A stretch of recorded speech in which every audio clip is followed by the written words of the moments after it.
Welcome to another episode of the Couch Coverage. Today we got 12 must-have fantasy picks, and then later we have a fantasy football game to do.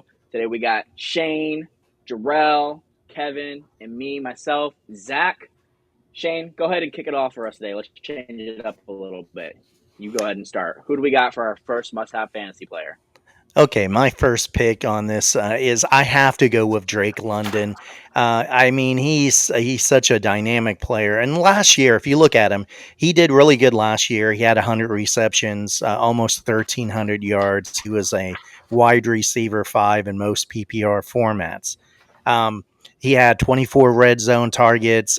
He was just kicking butt, but he really did well last year when Michael Penix came in and was the full-time starter. And those 3 starts, he averaged like 117 yards per game, had a 39% target share. He was just kicking butt. And I don't see anything different. I think this year with Penix starting, I think he's going to be up higher, probably closer to like a 1,400 yard season.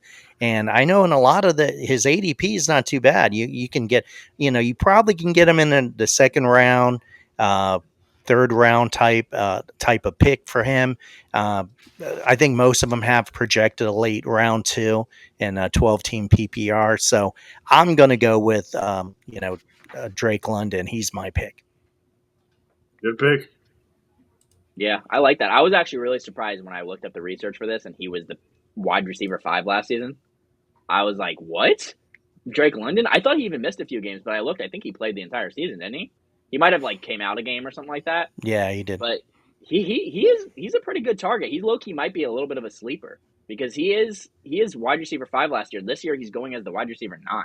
I mean that's a kind of a little bit farther back. And like you said, as soon as Penix went in, he did pretty good. And I mean Kirk Cousins is a capable quarterback. So if say Penix does go down, there's a backup quarterback that is just as capable more than a lot of these other starting quarterbacks. I'd rather have Kirk Cousins than any of the Saints quarterbacks, and currently right now probably any of the Browns quarterbacks because they're all hurt. So I feel like out of a lot of the wide receivers going around that range, and the one that was the most controversy to me is probably maybe Lad McConkey. I feel like that's a really good matchup. Lad McConkey is just a few years younger, but I think Drake London might surprisingly actually have him. I think he might be better as a fantasy wide receiver than him. Yeah. Yeah, I definitely see him doing really well this year.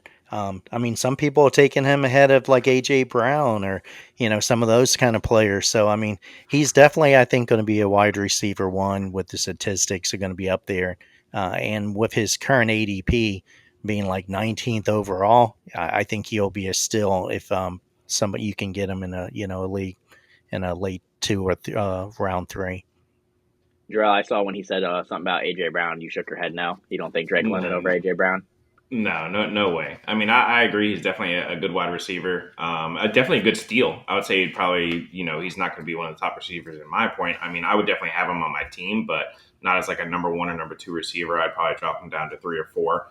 Because I think it said, yeah, his ADP is 19, but I thought he averaged only like 10.6 points last year. So I would want a little bit more production out of my receiver as an average, especially if he's going to be a top receiver. And I think it said, what does it say here? Like he only got, if this is correct, if I wrote this down correct, it was only like 180.8 fantasy points total.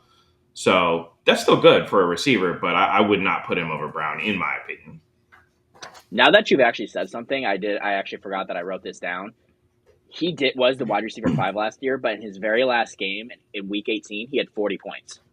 So Yeah. that really helped him. That In helped week pull him up. 18, right? In week 18, we don't even play fantasy football. Most leagues don't, at least. Right. So I feel like that does make him look a little bit like there's like an illusion there. But I don't know. I do agree with Shane because I mean he had 10 plus target games last season, 10 plus targets, 7 of them last season, and only 3 was below 6 targets. Meaning out of 14 games, he had at least 6 targets. 14 out of 17 games, he had at least 6 targets. So he's getting no matter what, he's going to see the ball. In my opinion. Right. And with Darnell Mooney already seeing injuries, I do think that he could be a clear wide receiver 1. Yeah, I think I remember that game too. He went crazy that game. Like he was the only receiver catching the ball, and I do remember that now that you said that. Yeah, he's playing for a playoff spot. Yeah. Yeah, I with the think Bucks. I think he's going to be considered a top 10 receiver this year, and I think that's the difference with AJ Brown. He's traditionally a little bit outside the top 10, like a 12, 13 type ranking with him. He's a good receiver, but I mean, he's up there like with a Lad McConkey this year, a Nico Collins, those kind of receivers. I think he's going to put out the same kind of production, but I don't think people are going to think about it as much as some of the other names. So hopefully, if I'm looking to get him, I'm gonna get a good steal out of the draft. Yeah, I love AJ Brown, but when it comes to fantasy and an actual NFL wide receiver, there's a difference. AJ Brown, great NFL wide receiver. Fantasy football wide receiver, gonna be inconsistent. Just because, I mean, what's the Eagles' game plan? Come on, guys, you already know this. Push push. Yeah, tush push. Tush push. Run, Hand the running ball to Saquon. Saquon. Push push. Saquon is the clear game plan for them. So if the Eagle, a lot of times Eagles were dominating last season. So if we go up first half and we're already up 3 touchdowns, we're running the ball. We're not. Why are we going to pass it? So he's already taken himself out of the game before the second half even starts. So honestly, in my opinion, I probably would take Drake London for fantasy football over AJ Brown as well. All right, let's go ahead and But move on. they'd be looking for AJ Brown in that touchdown on those long passes. Don't forget that. Yeah. And They man's do. ball. Yep.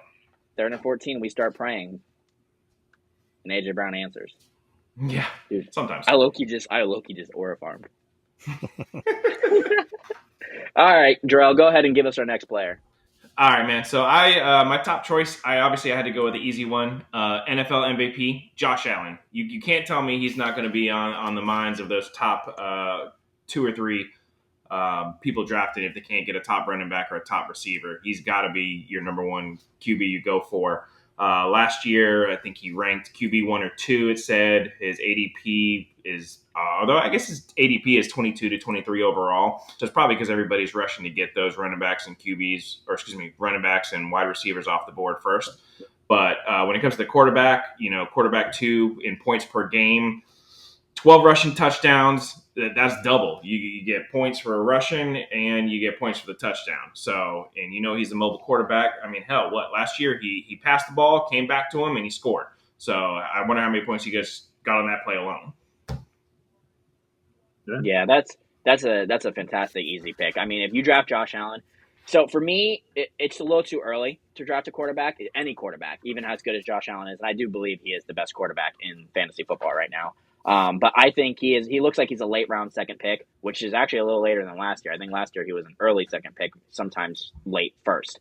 But if he goes, no matter what, if you draft Josh Allen, you're not disappointed in what he's going to do. He's going to put up good big weeks. Most weeks are going to be at least 20 plus points games. Occasionally he'll have a 10 plus game, but that's really anybody. And he finished as the quarterback 4 in Sleeper last year. He's always just a consistent guy, easy schedule, and they didn't really pick up any new wide receivers or anything like that. So like Jarrell said, with the rushing ability, it's going to be all the same to me. I think that Josh Allen will be a great pick no matter if you decide to get him in that late second. I'm not mad at it. Yeah, I think that's definitely a safe a pick. It just really depends when you want to pick him up or not. He's gonna be, and last year he was a quarterback 2, in fantasy points, and he hasn't finished lower than quarterback 3 since 2020. So he's always in the top 3 of points for a quarterback.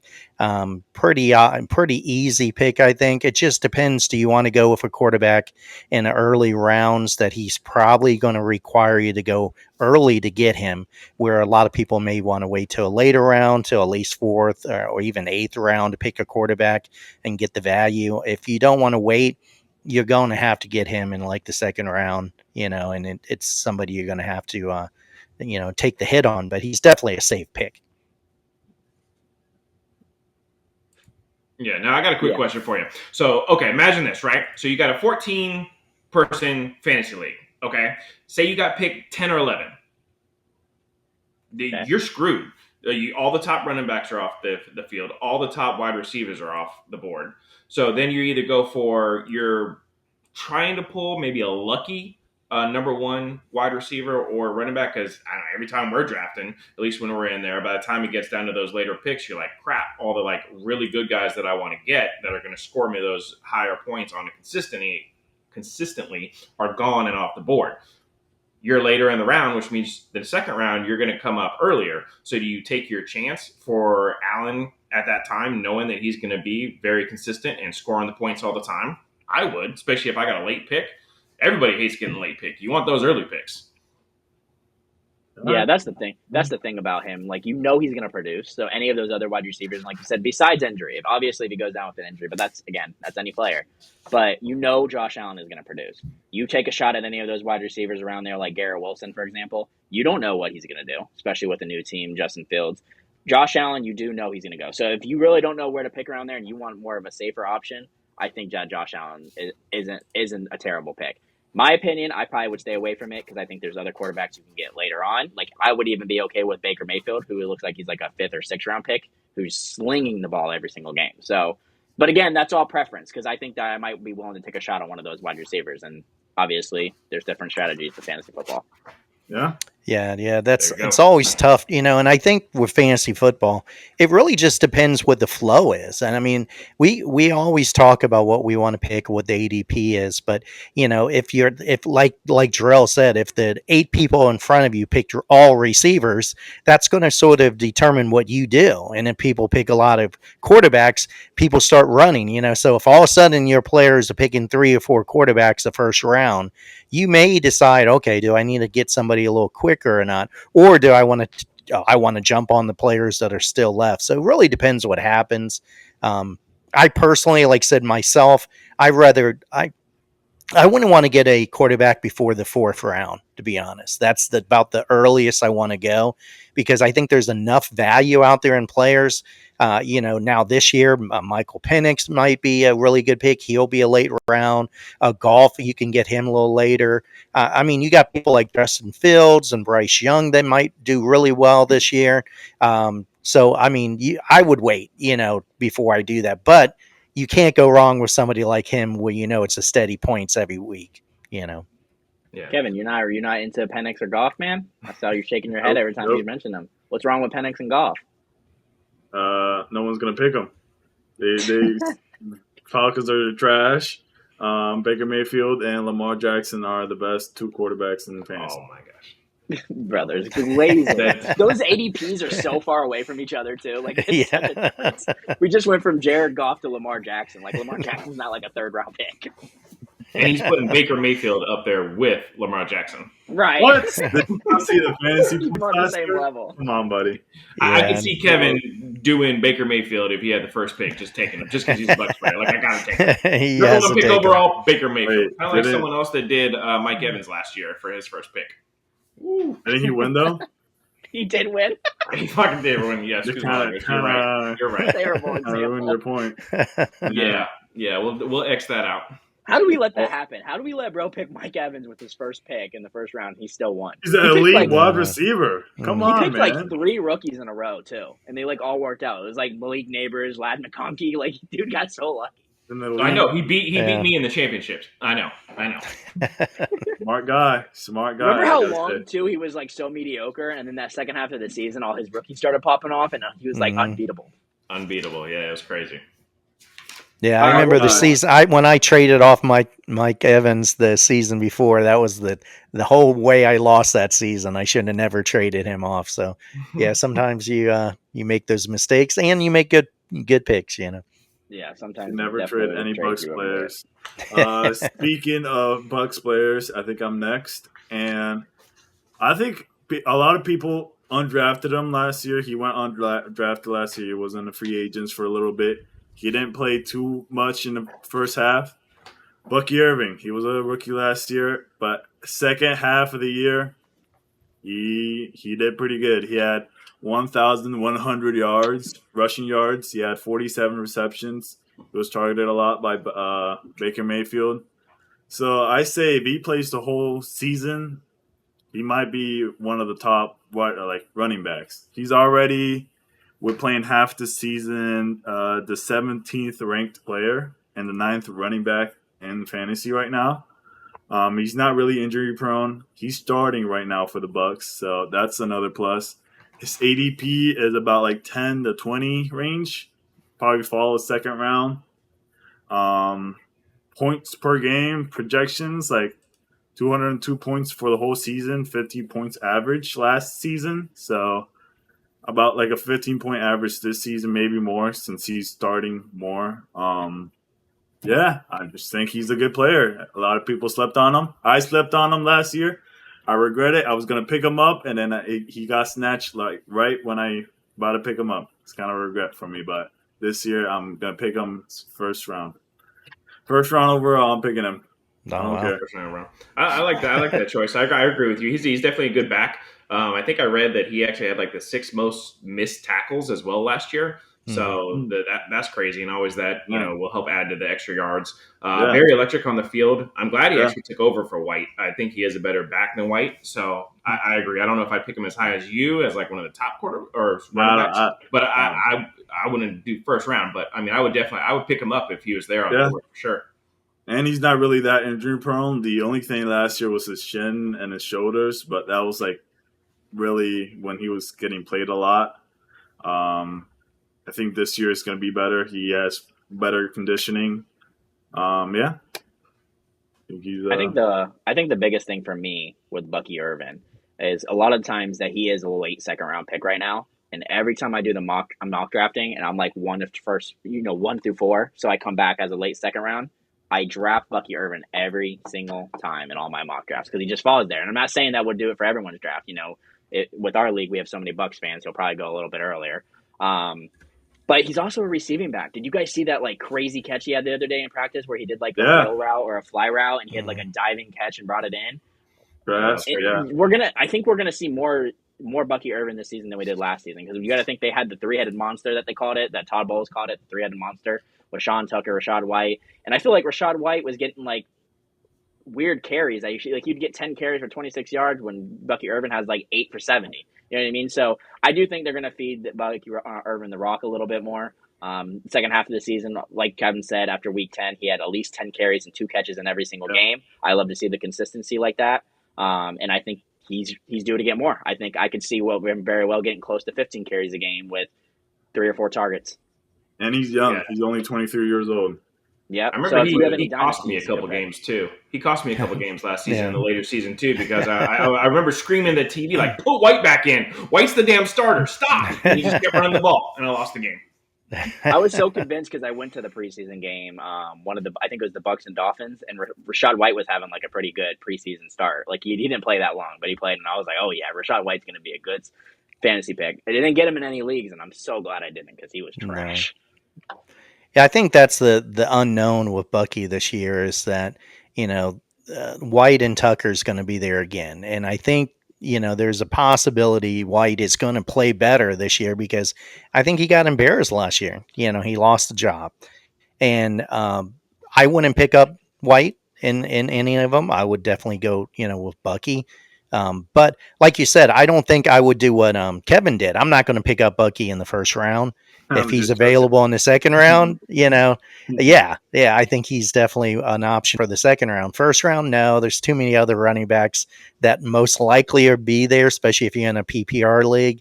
I'm not going to pick him up in the first round, but he does have the ability to blow up into a running back one. If White just, does not do well and Tucker's just there anyways, he did last year get like 55% of the goal line carries. So he was dominant with that, and he probably will get more again this year. I can see why Kevin said that. It could be one of those diamonds in the rough. I thought that with HA, and that was the same way. He wasn't expected to do as well, and he was a top 5 running back at the end of the year in fantasy football.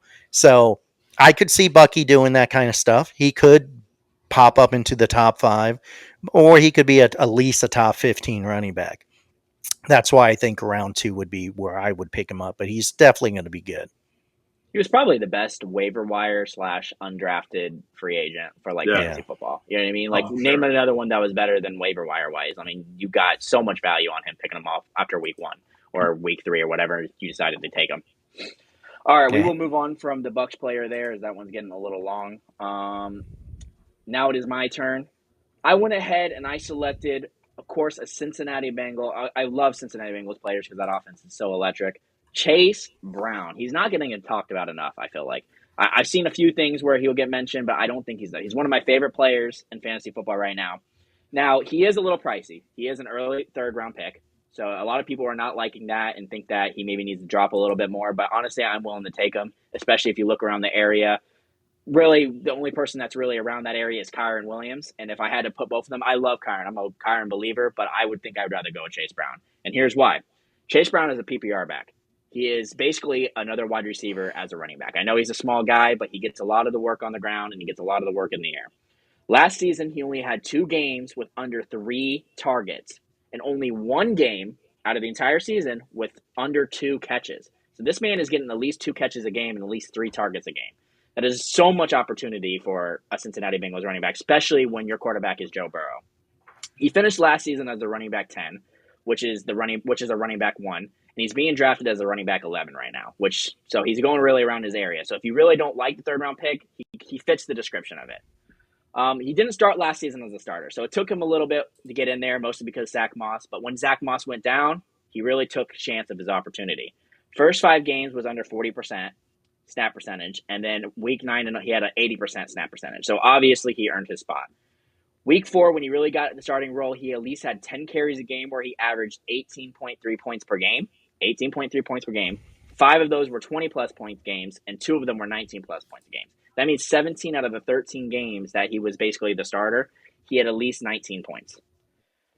Damn. I don't know. Only 1 game under 10 points. I think that's a consistent running back. You on a good offense with Joe Burrow as your quarterback, and you're going to be getting receiving work. Why would you not want to draft Chase Brown in fantasy football?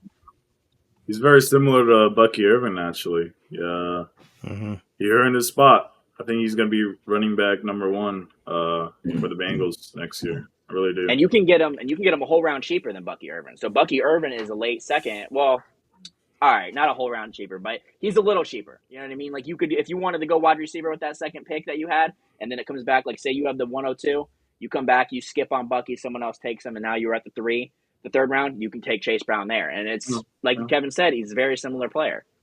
Mm-hmm.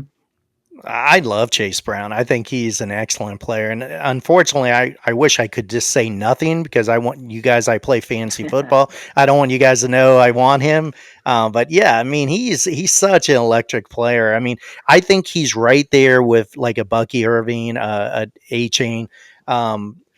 He's also like a Gibbs. I think he could be a top 5 running back in fantasy football this year. He has that potential. Like Zach said, in weeks 9 through 17, he averaged almost 24 touches and 117 total yards. He had the 6th most in target share out of all running backs. I mean, this guy is really good, and I think he has an potential to do really well because that kind of running back that catches and runs, those are the ones we talk about, like on a Detroit Lions. He would be able to go over Detroit Lions and look like a Gibbs, I believe. So yes, I think think about it. You can get him in the 4th round, and he could be a top 5 running back in fantasy. To me, that's a steal. Some people are scared of that, but I think that's a steal. Yeah, and a lot of people are dissing this man. A lot of people are saying that he's not going to get the same work, that it's going to be different this season. Just look at the first everyone wanted to focus on Ja'Marr Chase and Joe Burrow in that preseason game, but nobody wanted to focus on Chase Brown because it wasn't flashy. Only in 2 drives, so this is 2 drives, so basically maybe 1 quarter, he had 5 carries for 23 yards, 3 receptions for 25 yards. He had already 3 catches on only 2 drives. For PPR, that's 7.8 points. So that means he had 7.8 points in the first quarter. And again, I know this is a preseason game, but that shows that Joe Burrow is going to want to pass him the ball if they're willing to pass it to him in the preseason. And he is going to be the workload running back. So I don't see why for a 3rd round pick, I don't see why. I think that's like a perfect spot for him. I don't even think that's a reach or anything. I think that you should be taking Chase Brown for an early 3rd round pick. I would be willing to take him for a late 2nd. I'd reach on him. I would too. Yeah, I think I read also too the only difference is, which I think goes along with the fact that you're saying a lot of people have been hating on him, is I read that the ESPN ADP actually has him listed a lot worse than the consensus ADP. It said that he was like running back 33, which is crazy because he definitely has the upside. He's everything you guys said exactly. I totally agree with. Definitely a good dual threat asset to have, and I don't believe he really has much injury to worry about, right? No real bad injury history. He's pretty consistent, always been out there. I do think he So, was Yeah. out the last game last season. I think he couldn't play, was he? and Oh, I okay. do know they needed that game to win, so they needed him. So I do think that he was injured for some reason that game, but other than that, I don't think he's had any injuries. Yeah, I don't think there's anything like really lingering with him, which is Right. good. So, Yeah. Yeah. All right, we'll move on then. Shane, do you want to go ahead and give us your second player of the day? All right. Well, I guess we're going to go into the next pick on there.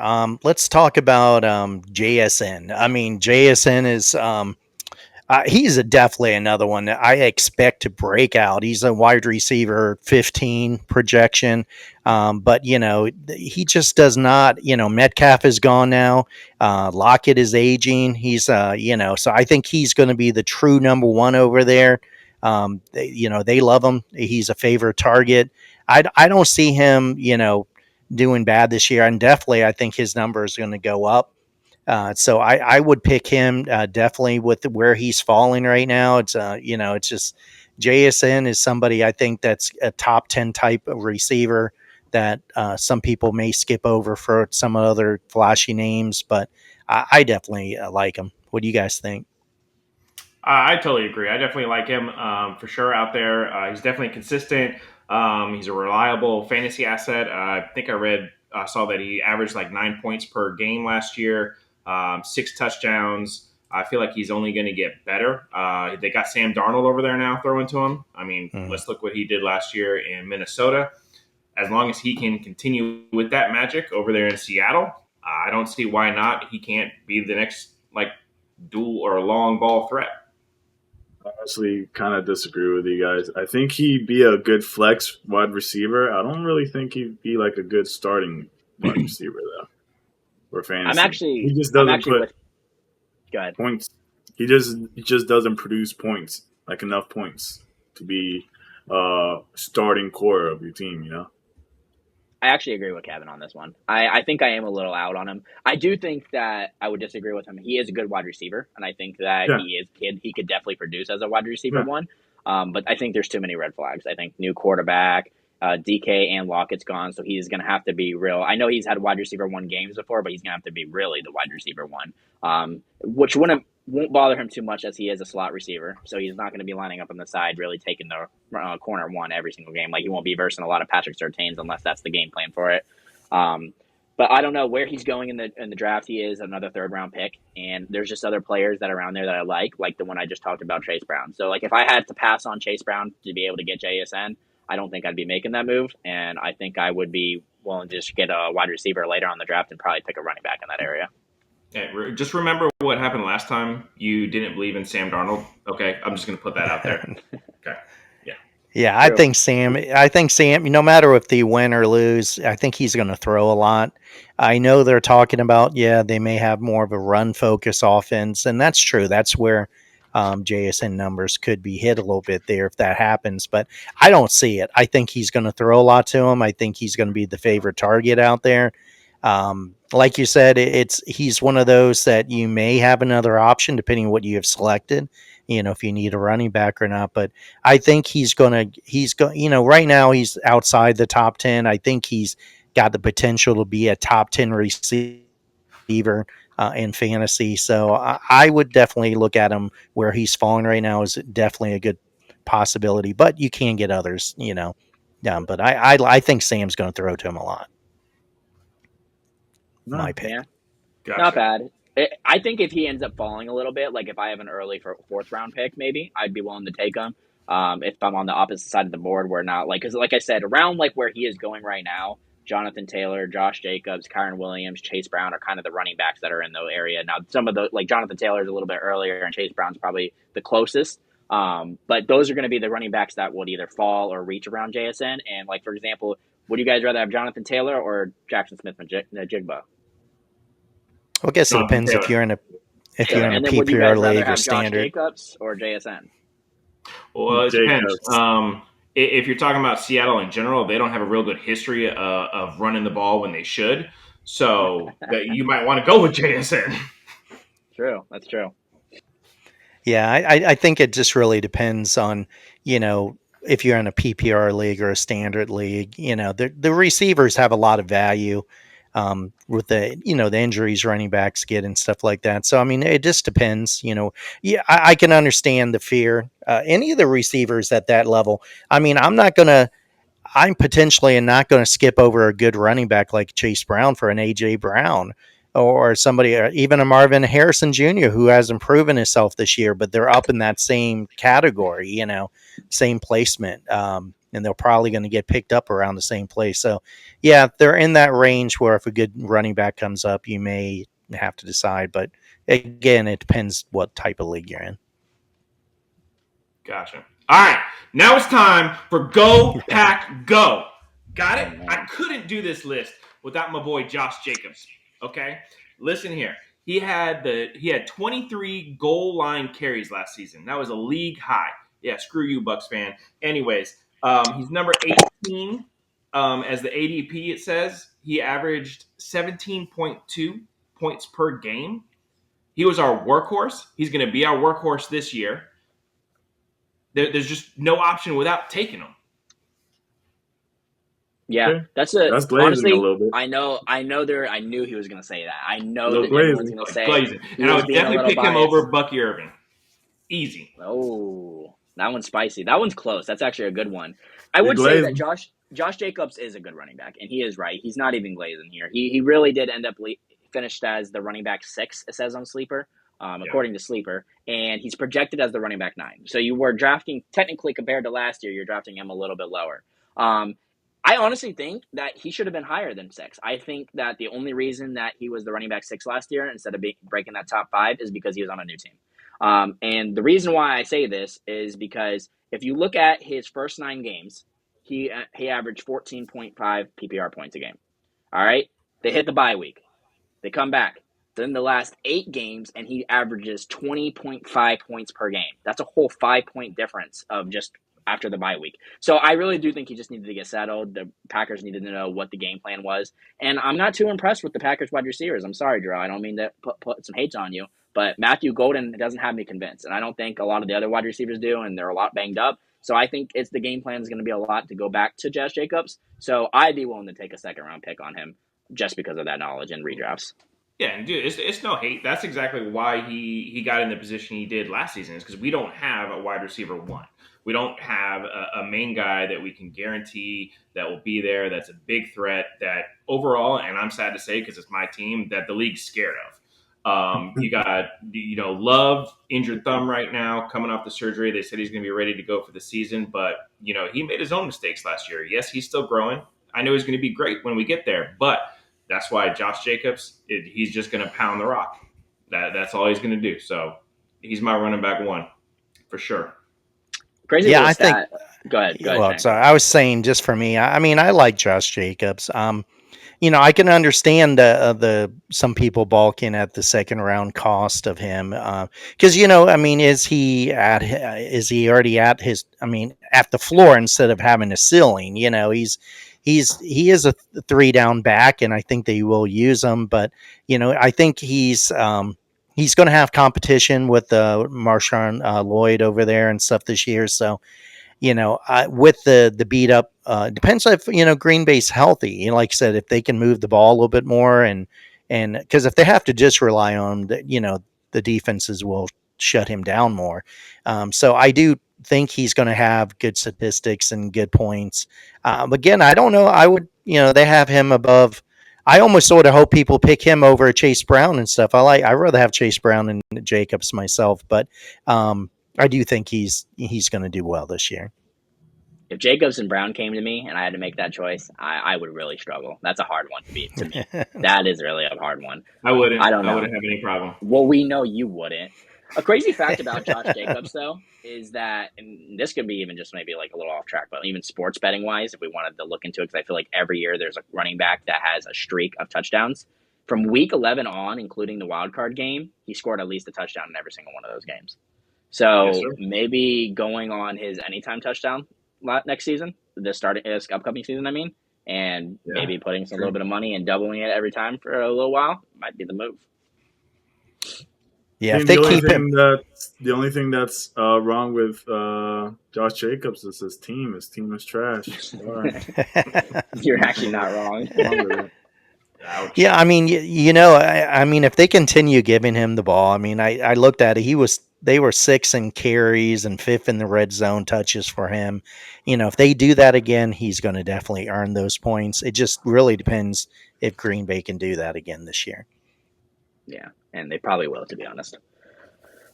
All right, we will move on. Kevin, go ahead and give us your second player, man. Mine is Travis Kelce. Now listen here. You could have Brock Bowers. You could have Trey McBride. You could have George Kittle. Maybe T.J. Hawkinson. Well, how do you say his name? Hawkinson. The guy from the Vikings, dude. You know what I'm talking about. Tight end for the Vikings. You're realistically not gonna have them. Realistically, they're all gonna get taken up. Travis Kelce is the realistic tight end that I would want to get. All right, last year I did pick him up. He did have a game that he had 0 points in, and he played the whole game. But I believe he's going to have a comeback this year. I believe he's going to propose to Taylor Swift this year. I think they're going to want to win the Super Bowl. His ADP is around the 60 to 75 range, so he's a little bit of a later round like tight end pick. His PPG, not as good as other tight ends, but we're thinking realistically here. 106 points the whole season, 10 points per game. But that was last year. This year, he might have 15, maybe 20. He's going to have his second prime. He is ranked 76 last year, and he's ranked the 5th tight end.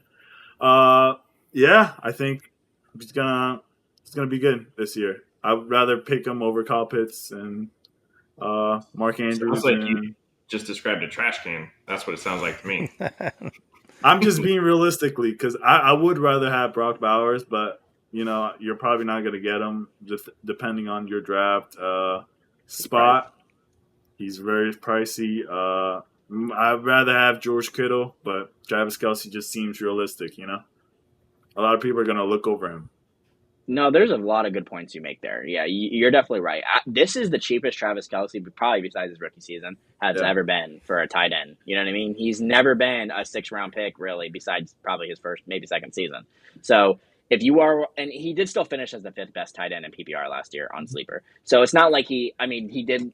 I think like all tight ends last year kind of sucked. So if we're really looking at it that way, a 6th-round pick isn't horrible. Now, with that being said, I still think, especially since how bad tight ends were, and unless you want a really good one like the Trey McBride, Brock Bowers, and you're willing to spend a 2nd, 3rd-round pick, I still think I'd rather go later for a tight end. So that's the only reason I'd be out on Travis Kelce. If you do want to go there because you want to, he is still Travis Kelce. He still has Patrick Mahomes. He's still on the Chiefs. So I understand if you want to draft him in the 6th round. But there's other tight ends that are going later, which is Andrews is a little bit later. Evan Ingram is a whole round later. David Njoku is couple rounds later, and then more and more and more. And there's rookies like Tyler Warren, which has been shown in the NFL that rookie tight ends have been kind of the move. So Kyle Pitts, he's gonna have a breakout year this year. I just can't believe you said Andrews. Yeah, I think it really depends where he falls, because I'm not going to pick up Travis Kelce in earlier tight. I have so many more tight ends I would pick ahead of him. But if he falls far enough down, yeah, because, tight ends, you only get so many good ones. And eventually, if they're running low and people picking them up, because like you said, I'm definitely going a Trey McBride or, a Kittle or even, but there's some of the young guys like a Tyler Warren, a Colston Loveland. Those guys, Tucker Kraft with Green Bay, I'd rather get him over him. There's so many tight ends I'd probably take before Travis Kelce myself, but I do believe Travis will put up some points, and he's in an offense that you can't just forget about him. So it depends where he falls. Because for me, I'd rather a Jonnu Smith down in the later rounds, probably be very close in production. Could even be better. So, I mean, am I going to give up a 6th round where I could probably get, a Jonnu Smith maybe at, a couple rounds later? So I don't know. It's Good points. I agree. I personally would not draft him at all, even if he was there on the board. I think last season was the show of him going downhill. he's just unless I see something in the preseason that shows that this offseason he actually fully improved and has actually acted like he wants to run when he's on the field. Yeah, he still got some production, but dude looked like he was out there going in reverse. He was going so slow sometimes. It looks like he just feels older. What, he's like 35 now. The Chiefs have Rashee Rice back, so that's going to also help lower his production numbers. Not really. If even though he was number 5 last year, he just if I had any other choice, I would not draft him. Well, you see, he's been in the news too, and he even admitted that the last couple of years he felt the relationship situation with Taylor Swift.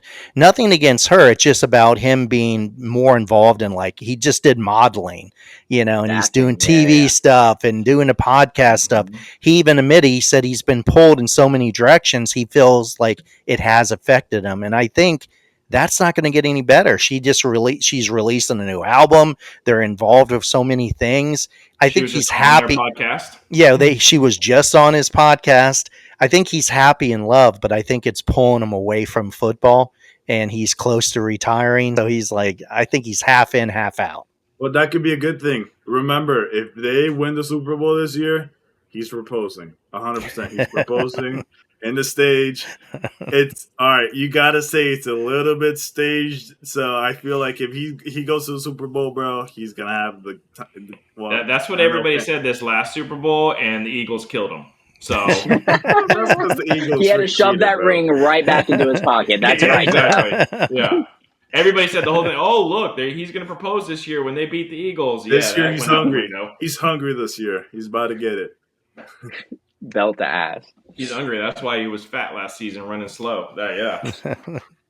Well, and real quick too, we just don't know what Mahomes is going to do, because the last couple of years, I just saw a thing the other day with him and Brock Purdy. The last 2 years have looked identical almost, and Purdy's actually had better stats in like 3 or 4 of the lines. So I mean, a lot of people give Brock Purdy, he's a system back. Well, he's had the same stats as Mahomes. And if Mahomes is not going to get any better, that's going to affect Kelsey too. We don't know, so it really depends what he does this year.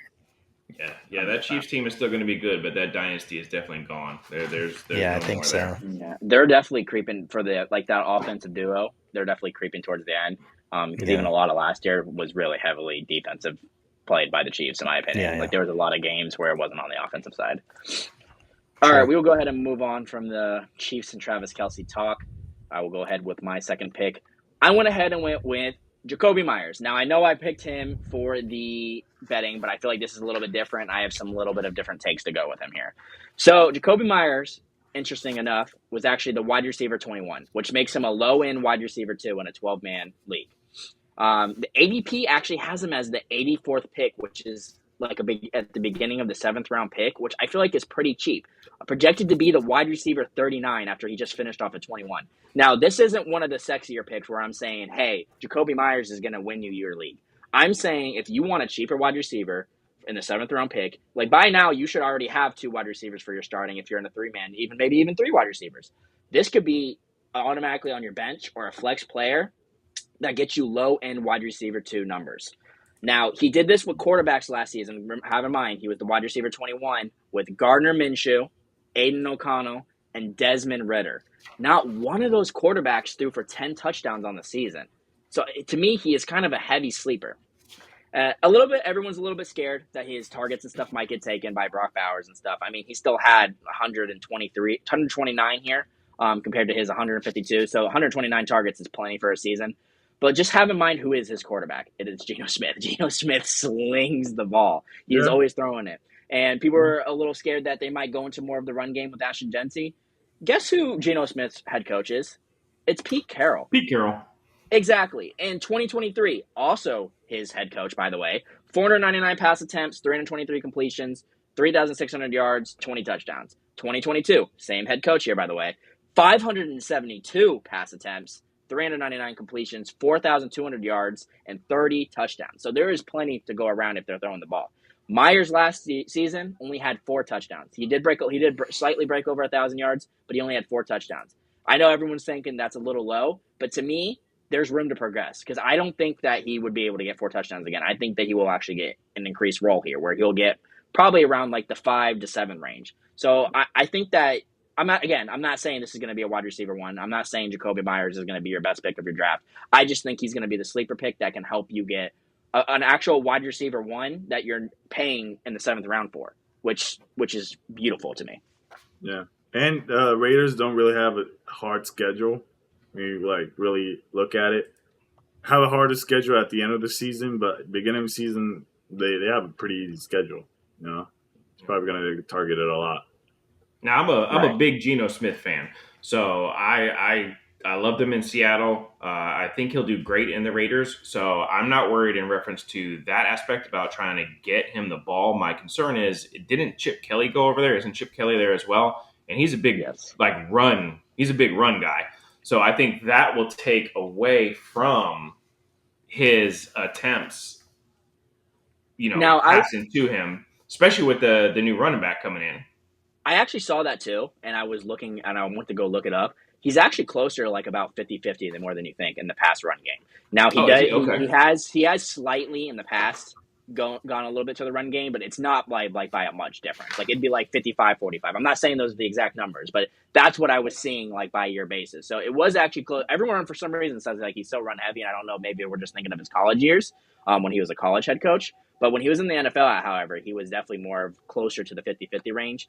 The thing that scares me the most about Ashton Jeanty is that O-line. I think that they're going to have a lot of O-line struggles. And I think with a mid-schedule, like Kevin said, I think that they're going to be having to pass the ball because they're going to be behind in a lot of games. I think it's either they're going to be fighting for a win or it's going to be a lot of games. I don't see them a lot of times where they're going to be destroying teams or even necessarily on the goal line where they're going to be giving Ashton Jeanty the ball. So I think that a lot of these plays are going to have to come from deeper targets on harder games. Yeah, the risk is also, I was just going to mention real quick before I know Shane has something to say here, but hopefully this doesn't take what he said. But it does say that Myers has a history of a concussion in 22 and 23. So there is that risk as well. Yeah, I was just going to say, I think he's I go along with what Zach's saying on there. I think he's a good value because of his ADP is not really, it's lagging behind his performance. So, I think he's going to fall where you're going to get good value for him. He's definitely, I think I would consider him a strong wide receiver 3 flex position type player with upside, meaning he could be a wide receiver 2.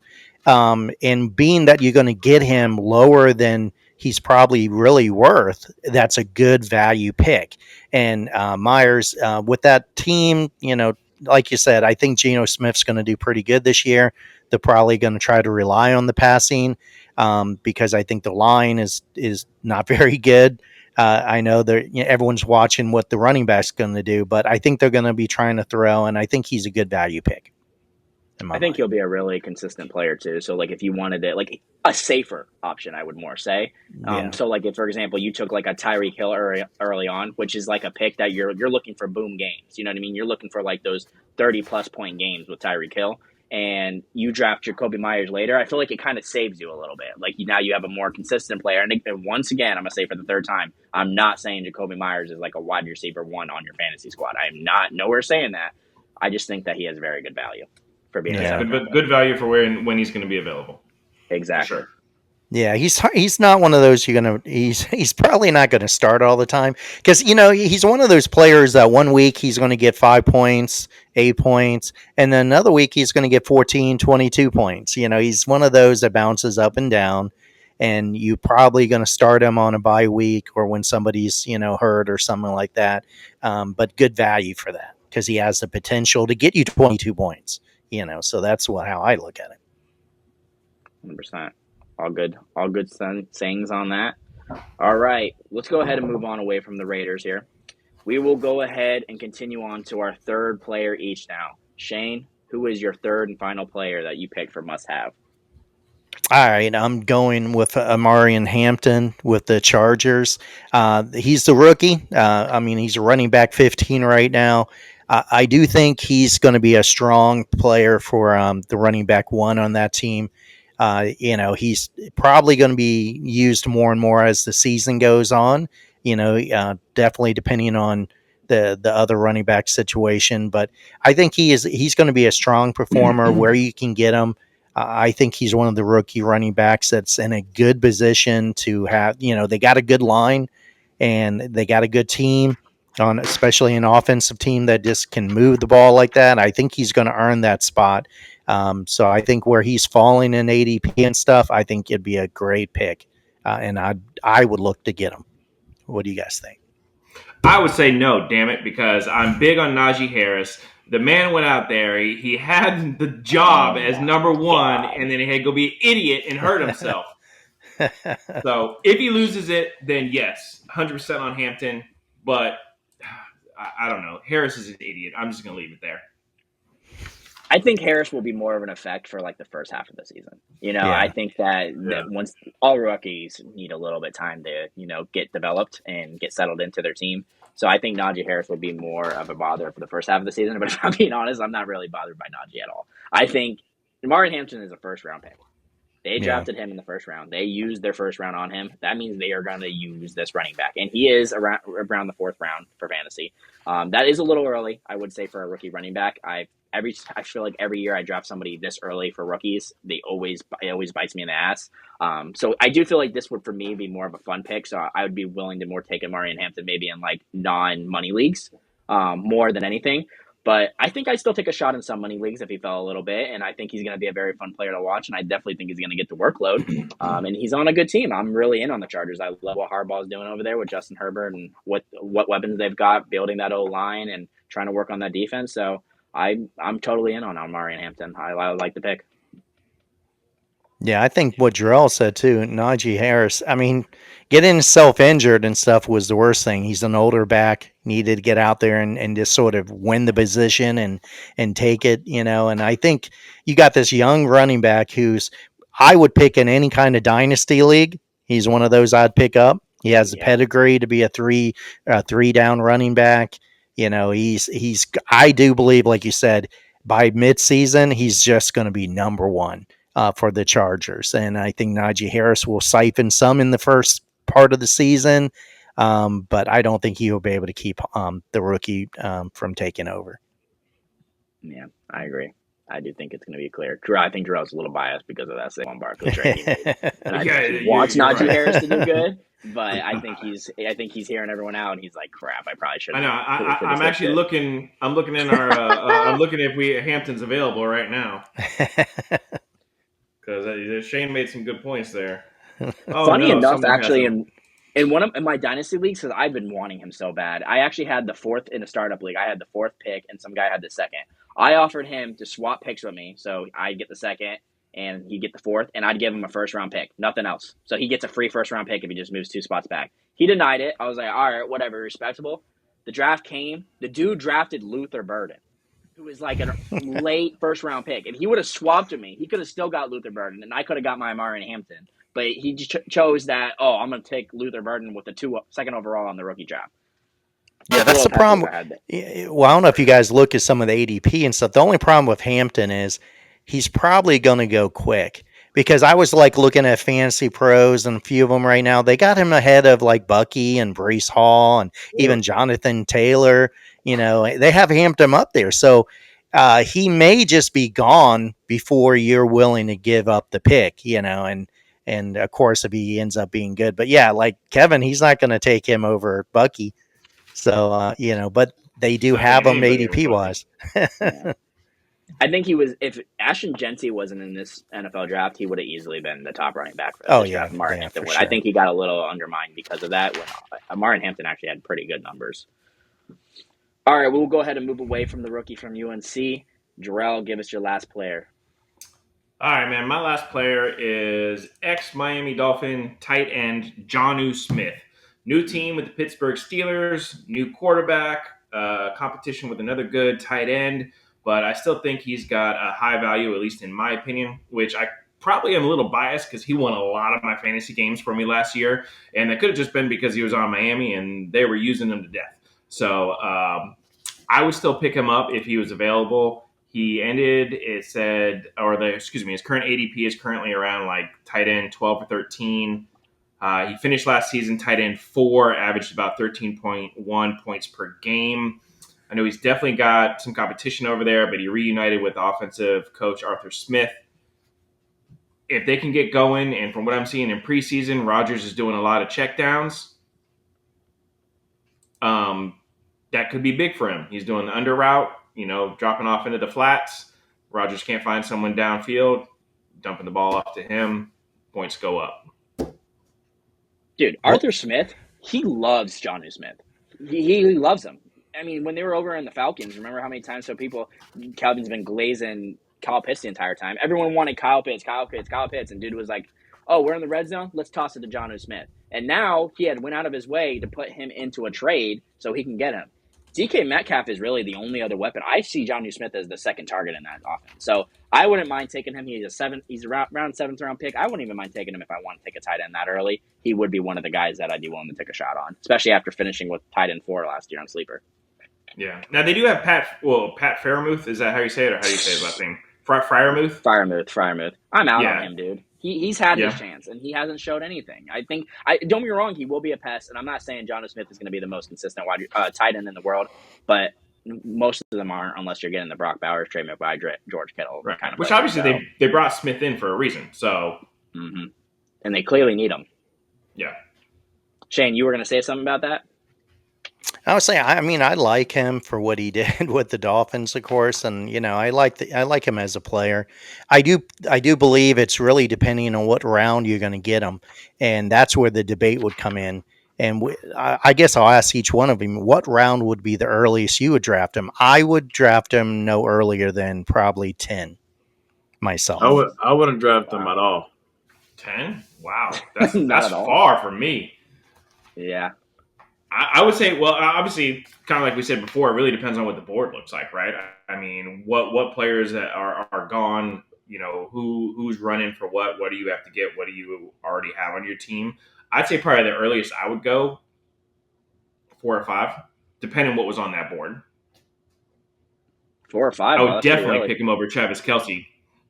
All right, sorry for the disconnection. Shane, to answer your question, what is the earliest I would take Jonnu Smith? Now, I would probably say I'm going to go with 8th. He is going in the 7th round pick, but I think at any draft I go with, he'll probably fall a little bit. And the only reason I say that is because there's other players I'd like. A few players back, I was talking about Jacoby Myers. He's going around that same area. I think I'd rather have Jacoby Myers than Jonnu Smith right now. But if he did fall to the 8th, I would consider it if I haven't picked a tight end yet, which I probably won't. I wouldn't pick him at all, like I said. Why is that? Why are you so out on Jonnu Smith? What's up with you and Jonnu Smith? Because I'd rather pick Brock Bowers, Trey McBride, George Kittle, or Travis Kelce. Sorry. On all or way earlier besides Travis Kelce. He's probably like a round early. You're going to spend – so instead of – okay, hold on. Wait a minute. Let's redo this. So you would rather have Brock Bowers and some running back in the 7th round instead of having Bucky Irvin and Jonnu Smith later on? Because that's where Brock Bowers is going, is right around Bucky Irvin. I'm not picking tight end that late. I'm just picking like a 3rd or 4th wide receiver. You didn't answer my question, though. All right, what was it again? Sorry. So would you rather have Bucky Irvin and a later tight end, or would you rather have Brock Bowers and a running back or a later running back? That's what I'm saying. I'm gonna. So pick would you rather have Brock Bowers or would you rather have Bucky Irvin? That's basically your choice. Bucky Irvin, but I'm not gonna pick Brock Bowers. I'm gonna pick Travis Kelce. But you just compared Brock Bowers to him. We were just talking about Brock Bowers. I said, why do you not want Jonnu Smith? And you said, hey, I'd rather have Brock Bowers. Yeah, because he's just a better tight end. I mean. Hey, and that's why you're not in the money league, buddy. If it falls that, dude, that's why you're not in the money league. If it falls that bad, I'll just pick Kyle Pitts. I'm not picking Jonnu Smith, bro. All right, that's the late tight end, though. That's a late tight end. Bro, please let me in, man. Not after that choice right there, buddy. Actually, we might want to let him in. That way it's free money. Oh, that's true. We'll rob him. Shane, you want anything you wanted to say on Jonnu Smith? You kind of got cut out. You were the one that got cut out there. What we were talking about earlier. Anything you wanted to finish, or did you kind of say what you wanted to say? No, I was just saying it depends. I like Johnny Smith, but I don't think there's a lot of unknown with the competition over there. How is he going to do? We knew what he did with Tua over there, so it was more of an exception to what he's done over his career. So he had a really good season last year, but I don't know. I mean, I would pick him up later. Not like you said, mm, I'd probably look more like 10th, 11th, 12th round, something like that. Yeah, don't forget he went to a quarterback upgrade now. Okay, from what he did have. Watching Aaron Rodgers over beat up Tua. I don't know. That's the one quarterback who may go out faster than Tua. He went out pretty fast that first time. True. They better not send him out carrying the American flag. No, just let him roll him out to the sideline for the first game. Yep. All right, well, let's go ahead and move on from the tight end, Jonnu Smith. Kevin, who do you got for your third and final player? All right. I'm thinking about like late round, like what I'm saying, like a fourth or third wide receiver, a flex spot, like a real flex spot. People are overlooking Emeka Egbuka, man.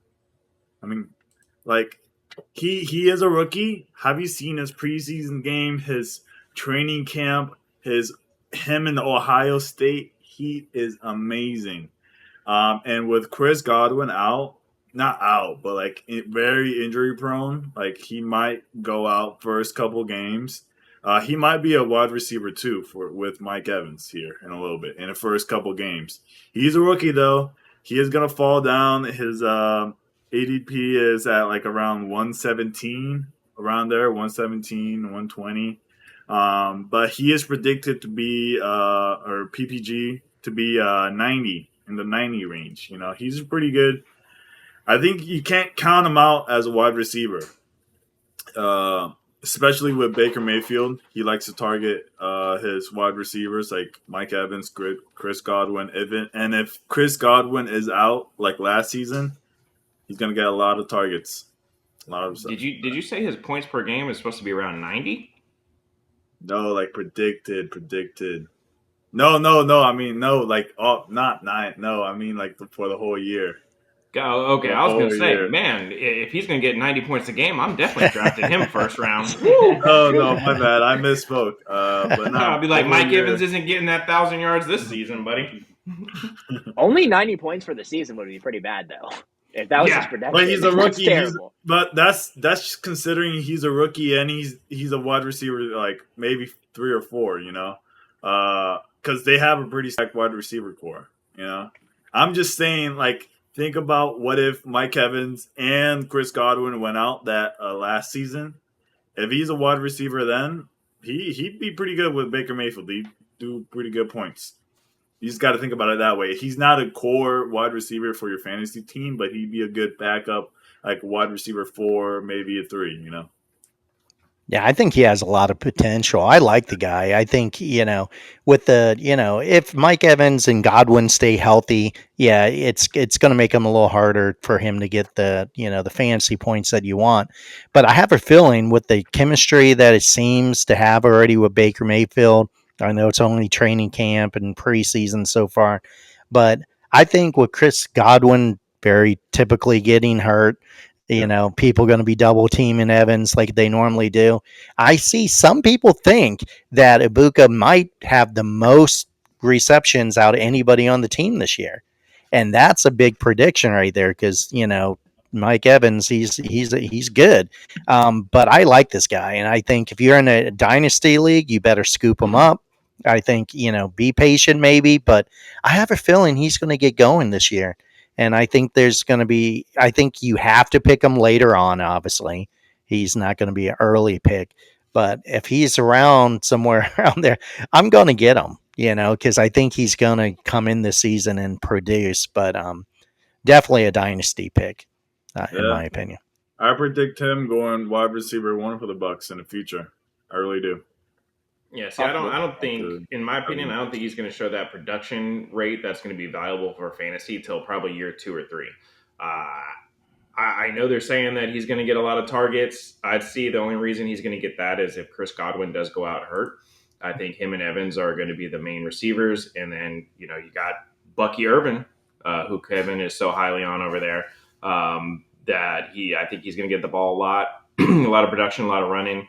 I just don't see the fantasy value. I'm not saying he's not a bad, or I'm not saying he's a bad receiver. He's a good receiver. He did great at Ohio. He has looked good, but I just don't think for a fantasy value he's there for me. I wouldn't draft him. Maybe if he's on waiver wire 2 to 3 weeks in and Godwin's hurt, maybe I'd go try to pick him up. But I don't think, in my opinion, I would not draft him on my team. Lad McConkey and Malik Neighbors, and you did say you got destroyed by them, so it could be the same story there. It's definitely possible. I'm just saying my opinion. I wouldn't spend the value on him. Well, Right, I can tell for you. Yeah. No, I can understand. He's going to be a middle or later rounds, probably for most people. People taking a reach on him, middle rounds. But I can guarantee you he's not going to be on the waiver wire. Somebody's going to pick him up. He's got too much hype, too much hype going into it, too much media attention. So, it just depends, where you want to pick them up at, and who else is left. Like Drill said, if there's a productive receiver, somebody can give you points now, or running back, or a tight end, you may not want to pick them up without that knowledge. And this is a little early on because, again, it really depends what's going on with Godwin and stuff. If Godwin's hurt or it stretches out, well, he's not going to be playing for a little while. He's going to be a wide receiver too. So he's going to get. It really depends on the health of the other two receivers. But if one of them just Godwin can't stay healthy, I just have a feeling that's going to be it. I think him and Evans are going to light it up. And for the Bucks, I hope Godwin stays healthy. But what's that? I said this will be the one season Godwin stays healthy, though. Yeah, and then that might change things. Well, you can see like last year, Mike Evans and Chris Godwin went out for a couple games, both of them. Yeah, here's it's the thing very about possible. Emeka Egbuka. He's very cheap right now. I don't know how accurate this is. This could be wrong, but for Sleeper, they're saying that he is like a 10th plus round pick. If that's true, I'm in on him. That's very cheap, and he very well could be the wide receiver 2 on that team. I've always been so wishy-washy on him because when he was coming into the draft, before we even knew his team, I was pretty high on him. I thought he was underrated. I think he's always been overlooked by Jeremiah Smith at Ohio State. And then the Bucks picked him, and I hated that pick. I didn't like it at all. I was out. I didn't want it. And then training camp came, and all of a sudden he's getting first-team reps, and he's doing well. And we keep saying if Godwin can stay healthy, he might get injured again. He is already injured again. He might not play week 1. He is still injured. So with that being said, and the fact that in training camp they're saying that he is out-producing Jalen McMillan, I very well could see Emeka Egbuka being, especially if you're going to get him in the 10th round, being the wide receiver 2 on that team. Now, I do think that we have his standards a little high. I think we're overhyping a bit. Everyone's saying that he might even, like Shane said earlier, that people are saying that he might have more targets, more receptions than Mike Evans. Bullshit. That's crazy. All right, he's still a rookie. He's still going to take a little bit of time to be able to get success into the NFL. I don't think he's going to come right in, like Jarrell said, and immediately just have that spark. But I do think he can, by week 5, week 6, start to be able to get where he's getting maybe 15 points a game, especially if Godwin is not going to play. If Godwin's not going to be there in week 1, then I change my views totally, and I'm drafting Emeka Egbuka in the 10th round in every league if Chris Godwin is out the first 4 games, if they put him on like IR or something. Yeah, like you said, I mean, just because he's taking first team reps in practice and it's preseason, you're not playing against the teams that you're going to play in the regular season. Just flat out, you're going to get in that game, and there's going to be better defenses, and it's going to be harder for him coming in as a rookie. He's going to struggle at the beginning. If he does great, then awesome. Go for him. But I just don't. And it's not like the Bucs defense is all that either. So it's not like he's versing the top of the top, where Rodgers at least has the excuse that he's versing arguably a top 3 defense with the Steelers. Bucks might be a bottom 3 defense, considering to some people, because they're just that bad. Not I this mean, year. if you look at a lot of their games, it's offensive heavily, and a lot of the games they're losing. I mean, even with the Ravens, they still had a lot of points, but they gave up a lot of points. So to Yeah, be able they're to quick win catch up. games, you have to have it on both sides of the ball. So with that being said, that would help Emeka Egbuka because they're going to sling the ball, and I very well can see him being like I said, the wide receiver 2 on the team's max. I don't see him being the wide receiver 1. I think let's drop the expectations a little bit. No, he's not. But I think that if he is truly a 10th round pick, I'm willing to take the shot on him for sure. Yeah. All right, let's move on.